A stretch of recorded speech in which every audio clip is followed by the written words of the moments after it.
बिस्मिल्लाहिर्रहमानिर्रहीम। अस्सलाम वालेकुम नादरीन, आप यूट्यूब चैनल देख रहे हैं। मैं इमरान खान हूँ।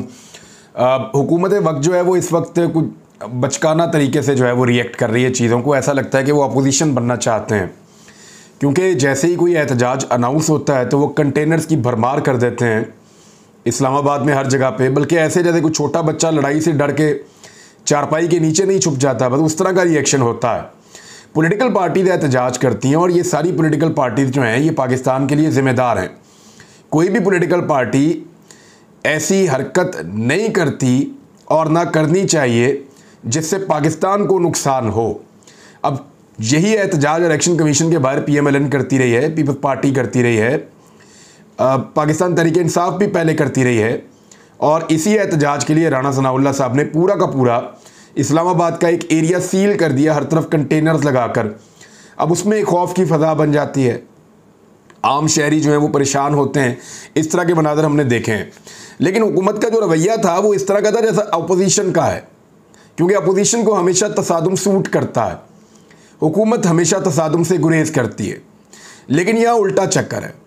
ये जो हुकूमत है ये अपने आप को अपोजिशन समझ रही है और तसादुम की तरफ धकेलती है, बार बार धमकियाँ देती है, बार बार कंटेनर्स लगाती है, पुलिस को आंसू गैस के शेल्स और डंडे देकर खड़ा करती है और उन्हें ये कहती है, फिर चैलेंज करती है अपने मुखालिफिन को कि आकर दिखाओ, हम नहीं आने देंगे, हम खबरदार कर रहे हैं।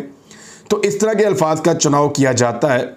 यहाँ उल्टी बात यह है कि अपोजिशन हमेशा इस तरह की चीज़ें चाह रही होती है, लेकिन इमरान खान साहब रिस्ट्रेंट शो कर रहे हैं, रिस्ट्रेंट का मुजाहरा कर रहे हैं और वो सब्र कर रहे हैं। वो अपने कारकुनों को उन्होंने मना कर दिया, उन्होंने कहा जी रेड जोन में नहीं जाना और आप लोग बिल्कुल ना जाएं इलेक्शन कमीशन ऑफ पाकिस्तान के बाहर।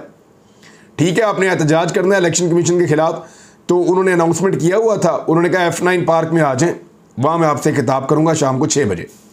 अब ये हुकूमत का रवैया अपोजिशन जैसा है, अपोजिशन का रवैया हुकूमत जैसा है, ये बड़ा इंटरेस्टिंग है। और राणा सनाउल्लाह साहब ऐसा लगता है अपोजिशन है। हालांकि इस वक्त 2 सूबों में इमरान खान की हुकूमत है। अगर वो ताकत के साथ इस्लामाबाद आए तो इस्लामाबाद की पुलिस में इतना जो है वो स्ट्रेंथ नहीं है कि वो 2 सूबों से आने वाली आवाम और उनकी बहुत बड़ी तादाद को रोक सके, तो ये मुमकिन नहीं होगा। लेकिन इमरान खान साहब सब्र का मुजाहरा कर रहे हैं। ऐसा लगता है कि वो नहीं चाहते कि कोई एलिगेशन उनके ऊपर लगे और मौजूदा हुकूमत को किसी किस्म का कोई कुशन मिले या मौजूदा हुकूमत को किसी किस्म का कोई ऐसी वजह मिल जाए जिसको बुनियाद बनाकर वो कहें जी इमरान खान देखें रोड़े अटका रहा है, काम नहीं करने देता। तो हर चीज़ पुरअमन तरीके से और आइन और कानून के दायरे में रहकर करना चाहते हैं।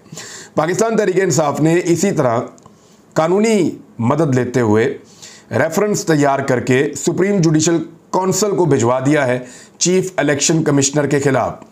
चीफ इलेक्शन कमिश्नर के खिलाफ जो रेफरेंस भिजवाया उसमें कुछ चीज़ें बड़ी अहम हैं, वो चीज़ें मैं आपके साथ शेयर कर देता हूँ। लेकिन जो बुनियादी नुक्ता है और सबसे बड़ा नुक्ता है वो ये है कि आईनी जिम्मेदारियां अदा नहीं कर पा रहे चीफ इलेक्शन कमिश्नर, और आईनी जिम्मेदारियां अदा ना कर पाने की वजह से इनको इनके ओहदे से हटा दिया जाए।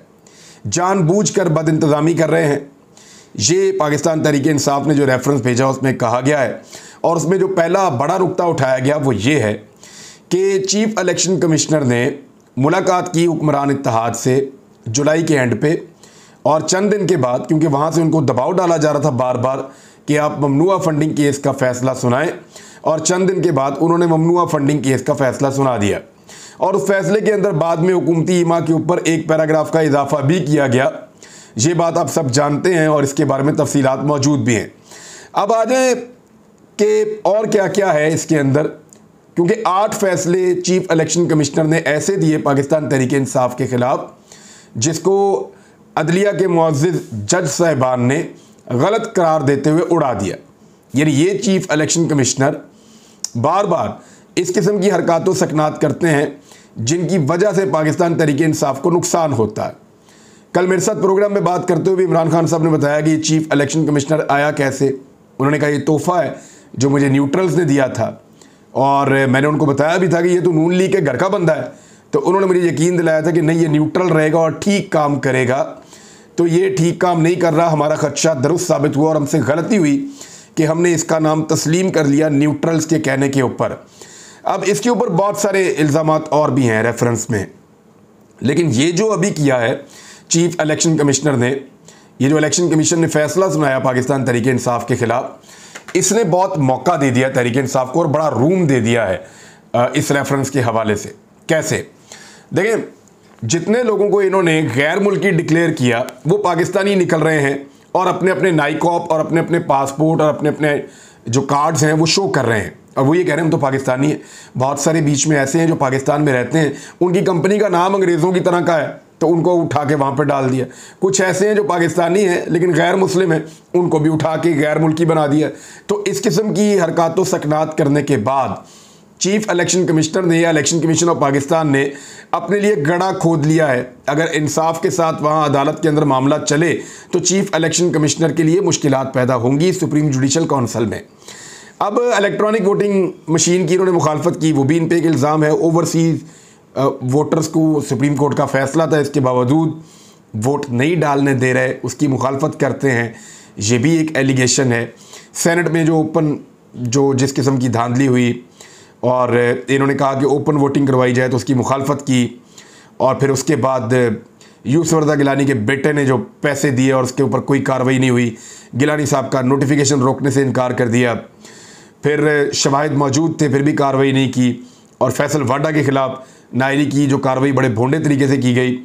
पीपल्स पार्टी की ममनुआ फंडिंग केसेस की रोज़ाना की बुनियाद पर जो है वो पीटीआई की तरह नून लीग और पीपल्स पार्टी की समाअत नहीं की गई।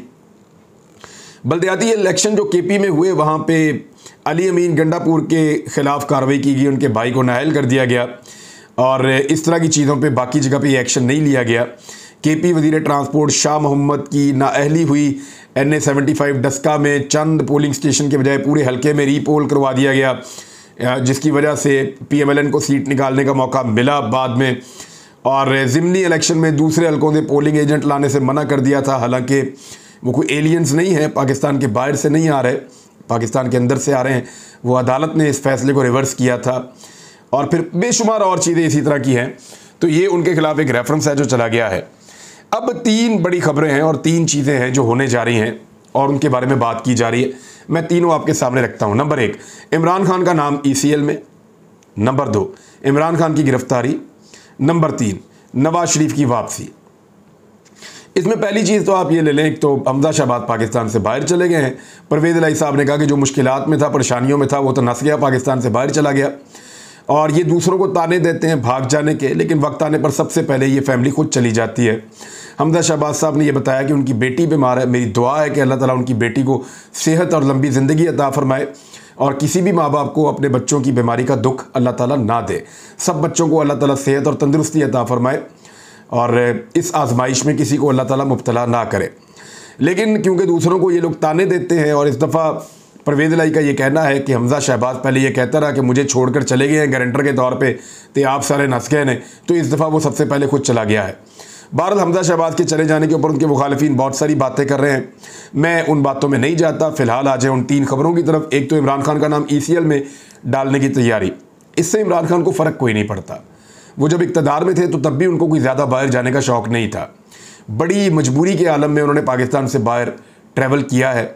बहुत सारे दौरे ऐसे हैं जिनमें इमरान खान साहब को कहा गया, ख़ास तौर पे जो इन्वायरमेंट की एक कॉन्फ्रेंस थी उसमें भी इमरान खान साहब नहीं गए कि कौम के पैसे ज़ाया होते हैं। नंबर 2, मेरा यहाँ पे काम है, मैं काम छोड़कर नहीं जाना चाहता। तो इस तरह इमरान खान साहब ECL में नाम ना होने के बावजूद, गवर्नमेंट ऑफ पाकिस्तान के सरबराह होने के बावजूद बाहर ट्रैवल नहीं कर रहे थे और अभी उनका बाहर जाने का कोई इरादा नहीं है। ये जो कोशिश की जा रही है सिर्फ ज़हनी तौर पे एक दबाव डालने की जा रही है। लेकिन ज़हनी दबाव के हवाले से मैं आपको एक चीज़ बता दूं कि इमरान खान साहब की सारी ज़िंदगी दबाव का मुकाबला करते गुजरी है। मुझे नहीं लगता कि इस तरह की चीज़ों से वो दबाव में आएंगे। जबकि हमजा शहबाज के बारे में ये कहा जा रहा है कि अब वो अपने भाई की तरह कुछ लोग कह रहे हैं कि बाहर रहना पसंद करेंगे जब तक के हालात साजगार नहीं हो जाते। अब आ जाए गिरफ्तारी। गिरफ्तारी की सूरत में चंद चीज़ों को आपको दिमाग में रखना पड़ेगा। नंबर 1, 2 सूबों में, पंजाब में और खैबर पख्तूनख्वा में इमरान खान साहब की हुकूमत है, गिलगित बल्तिस्तान में भी उनकी हुकूमत है, जबकि आज़ाद कश्मीर में भी इमरान खान साहब की हुकूमत है। एक तो इस बात को आप जहन में रखें। जब आप एक ऐसे शख्स को गिरफ्तार करेंगे जिसकी पाकिस्तान के 4 बड़े इलाकों में हुकूमत है, तो उसके लोग रिस्पॉन्ड करेंगे, रिएक्ट करेंगे। और मैंने आपको बताया कि पाकिस्तान तहरीक इंसाफ एक रिएक्टिव फोर्स है, यानी जो पॉलिटिकल पार्टीज़ पाकिस्तान में काम कर रही हैं वो रवायती पॉलिटिकल पार्टीज़ हैं उनके बीच में पाकिस्तान तहरीक इंसाफ एक मुज़ामती पार्टी है, एक रिएक्टिव फोर्स है जो उनके मुकाबले में आई है। जितना आप इसको दबाते हैं ये उतने ज़्यादा ऊपर आते हैं और उतना ज़्यादा जोर लगाना शुरू कर देते हैं। तो जैसे ही आप इमरान खान को गिरफ्तार करेंगे, पंजाब और खैबर पख्तूनख्वा के अंदर भरपूर एहतजाज होंगे, गिलगित बल्तिस्तान और आज़ाद कश्मीर में भी एहतजाज का सिलसिला शुरू हो जाएगा और लोग इस गिरफ्तारी के खिलाफ पूरे मुल्क में आवाज़ उठाएंगे। रोला इतना ज़्यादा बन जाएगा कि इमरान खान की मकबूलियत को आप कई गुना बढ़ा देंगे। यानी अगर मैं आपको ये कहूँ कि 10 गुना बढ़ा देंगे तो ये बात गलत नहीं है। वो पूरे मुल्क में क्लीन स्वीप करने की पोजीशन में आ जाएगा अगर इमरान खान को गिरफ्तार करने की गलती पीडीएम की जमातों ने की तो। दूसरा इसमें यह है कि वो मकबूल तरीन लीडर है इस वक्त पाकिस्तान का, वो अपने घर से बैठकर ऐलान करते हैं और पूरा मुल्क बाहर आ जाता है। इमरान खान साहब अभी कहें कि अगले एतवार को मैं पाकिस्तानियों के साथ खिताब करूंगा, आप अपने अपने शहरों में बाहर आ जाएं, तो आप ये देखेंगे कि लाहौर का लिबर्टी चौक हो या कराची के एरियाज़ हो या इस्लामाबाद का F9 पार्क हो या पेशावर हो, कोयटा हो, फैसलाबाद, मुल्तान, रावलपिंडी, हर शहर के अंदर लोग बाहर निकल आएंगे। सियालकोट में, हर जगह पे, गुजरावाला में, तो लोग निकलेंगे चौकों चौराहों में, सड़कों पे, और वो स्क्रीन लगाकर इमरान खान को सुनेंगे। हर शहर में जलसा हो जाता है जब इमरान खान साहब, हैदराबाद इवन, हर शहर में जलसा होता है जब इमरान खान साहब अनाउंसमेंट करते हैं तो फौरी तौर पे तो उनकी मकबूलियत बहुत ज़्यादा है। ऐसे आदमी को पकड़ना रोज़ाना की बुनियाद के ऊपर एहतजाज शुरू हो जाएगा और पाकिस्तान तहरीक इंसाफ वो मोमेंटम पकड़ लेगी जो अभी तक किसी पॉलिटिकल पार्टी को पाकिस्तान की तारीख में नहीं मिला है। और इससे जिस इलेक्शन से जो हुकूमत है भाग रही है कि वो इलेक्शन हमने अभी नहीं करवाना, वो इलेक्शन जल्दी आ जाएगा क्योंकि हालात हाथ से निकल जाएंगे। तीसरा ये है कि मुल्की मईशत और अपनी हुकूमत के खिलाफ पीडीएम की ये आखिरी साजिश होगी। यानी अगर पीडीएम ये चाहती है कि उसकी हुकूमत गिर जाए और मुल्की मईशत बुरी तरह तबाह हो जाए तो ये उनकी आखिरी साजिश होगी, क्योंकि हड़तालें होंगी, लोग एहतजाज करेंगे, मईशत का साइकिल और ज़्यादा रुक जाएगा, अनारकी फैलेगी और उसकी वजह बहुत सारे लोग और भी गिरफ्तारियां देंगे। हालात इस तरह के हो जाएंगे और फिर इनको 2 सूबों में कम से कम गवर्नर राज लगाना पड़ेगा। क्या लगा पाएंगे, आइन उसकी इजाज़त देता है, ये एक और मामला है। तो इस तरह की सूरत हाल पैदा हो जाएगी कि उससे निपटना इंतहाई मुश्किल हो जाएगा। किसके लिए? पीडीएम की हुकूमत के लिए, वो नहीं निपट पाएंगे। नंबर 4 एक और है और ये बड़ा इंपॉर्टेंट नुकता है, इसको याद रखिएगा। इस्लामाबाद में कोई जेल ही नहीं है, इमरान खान को रखेंगे कहाँ? कभी ये सोचा है? एक खबर मैं आपको दिखाता हूं। ये खबर छपी थी पाकिस्तान टुडे में और ये खबर छपी है 27 जून 2022 को। शहबाज शरीफ साहब ने एक मीटिंग की थी और उस मीटिंग में शहबाज शरीफ साहब ने कहा कि इस्लामाबाद का जो जेल का कॉम्प्लेक्स है उसको फौरी तौर पे मुकम्मल किया जाए 1 साल के अंदर अंदर। इस्लामाबाद में एक जेल बनाई जा रही है जो अभी तक नहीं बनी, पिछले 10 साल से उसको बनाने की कोशिश की जा रही है। 90 एकड़ के ऊपर ये जेल बनाई जाएगी, लेकिन ये जेल अभी तक तामीर के मराहिल में है। इस्लामाबाद के अंदर कोई जेल नहीं है और इस्लामाबाद के जो कैदी हैं उनको जब कहीं रखना होता है, जिन लोगों को गिरफ्तार किया जाता है, तो उन्हें अडयाला जेल भिजवाया जाता है। अडयाला जेल कहाँ है? रावलपिंडी में। रावलपिंडी कहाँ है? पंजाब में। पंजाब में किसकी हुकूमत है? पाकिस्तान तहरीक इंसाफ की। तो इस्लामाबाद के अंदर शहबाज शरीफ की हुकूमत है, राणा सनाउल्लाह साहब की हुकूमत है, इनकी इस्लामाबाद से बाहर हुकूमत नहीं है। तो ये किस सूबे की जेल में इमरान खान को रखेंगे? क्या नज़रबंद करेंगे उनके घर के अंदर? वहाँ बाहर बहुत बड़ी तादाद में लोग आ जाएंगे, रोला पड़ जाएगा। इस्लामाबाद की 3 सीटें पाकिस्तान तहरीक इंसाफ ने जीती हुई हैं।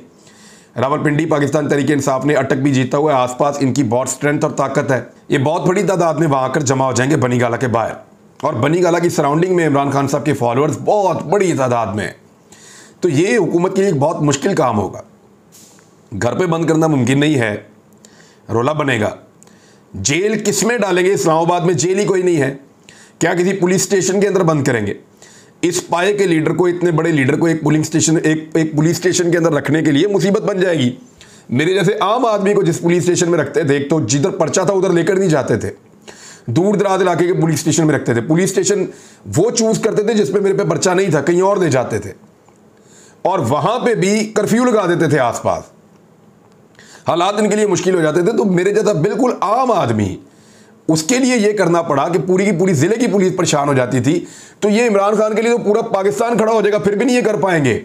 मुसीबत बन जाएगी इनके लिए। ये कर ही नहीं सकते टेक्निकली गिरफ्तार करेंगे तो रखेंगे कहां पे? अडयाला जेल भेजेंगे, वहां इमरान खान की हुकूमत है। खैबर पख्तूनख्वा की किसी जेल में भेजेंगे, इमरान खान की हुकूमत है। पंजाब की किसी जेल में, क्या सिंध भेज देंगे, वहां की किसी जेल में रखेंगे? मुमकिन नहीं है। कोई कानून इस बात की इजाजत नहीं देता। इस्लामाबाद से गिरफ्तार होने वाला आदमी ज्यादातर अडयाला जेल पहुंचता है और वहां पे ये इमरान खान को नहीं रख सकेंगे। 6 दहाइयों से यही चल रहा है। अब आखिरी खबर है नवाज शरीफ की वापसी की, और इसके ऊपर बहुत कोशिश कर रहे हैं PMLN के लोग कि उनकी डील हो जाए दोबारा से। डील तो तकरीबन हो गई है, डील के नतीजे में ही PMLN हुकूमत में आई है। अब वो ये कहते हैं कि नवाज शरीफ को आने दें, लेकिन बहुत सारे ऐसे लोग थे इस डील में, अब इन चीज़ों में, जो नहीं चाहते कि नवाज शरीफ वापस आए, और ये गारंटी थी कि नवाज शरीफ पाकिस्तान की सियासत में हिस्सा नहीं लेगा। लेकिन नवाज शरीफ के बगैर बहुत बुरी हालत है PMLN की। अब नवाज शरीफ को वापस लाने की तैयारियां हो रही हैं, लेकिन पंजाब में उनके पास हुकूमत नहीं है, तो पंजाब में क्या गवर्नर राज लगा के नवाज शरीफ को लाएंगे? ये बहुत मुश्किल सूरत हाल बन जाएगी। मुमकिन नहीं होगा कि और इस दफ़ा वहाँ पे उस्मान बुज़दार नहीं है वज़ीर आला, वहाँ परवेज़ इलाही है, और वो इन्हीं से मिलते जुलते आदमी हैं जिस तरह के PMLN के लोग हैं, और वो भी ताकत को इस्तेमाल करना जानते हैं, माजी में उन्होंने किया भी है।